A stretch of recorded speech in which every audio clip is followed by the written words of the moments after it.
Côte d'Ivoire, 6 fonctionnaires ivoiriens auraient été enlevés au nord-est de la Côte d'Ivoire, emmenés au Burkina Faso, puis héliportés vers une destination inconnue. Donc les VDP ont utilisé l'hélicoptère selon les sources locales. Et s'ajoute à ça, 4 Ivoiriens qui ont été éliminés et un autre porté disparu lors d'une incursion d'individus armés non identifiés.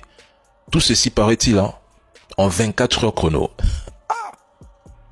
Comme par hasard, l'information circule plus vite que l'armée qui se déploie en retard. Et directement sans que le gouvernement ne se prononce. On désigne directement un coupable, Ibrahim Traoré et ses VDP, pour distraire et manipuler le peuple ivoirien, car attention, il y a des élections présidentielles en octobre.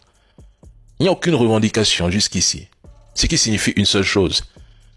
Ils peuvent accuser qui ils veulent et s'aimer la peur ou la confusion, oui. Aucune image, aucun nom, aucune preuve, rien. Juste des sources locales anonymes qui ont vu ce que les services de renseignement ivoiriens n'ont jamais vu. Je me demande si tout ceci n'est pas quelque part une tactique pour affaiblir l'opposition en lui collant l'étiquette complice des puissances étrangères qui veulent participer à la déstabilisation du pays. Parce que, mesdames et messieurs, excusez-moi, ça ressemble à un scénario écrit à l'avance. Se servir d'anciennes vidéos du président Ibrahim Traoré pour justifier cette attaque, c'est une tactique de manipulation classique.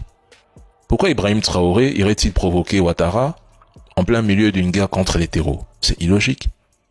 Ou bien, on cherche à le peindre comme un dirigeant irresponsable et dangereux pour ses voisins afin de justifier un 4e mandat sur la seule base de la défense et de la sécurité du pays. Je me pose juste des questions.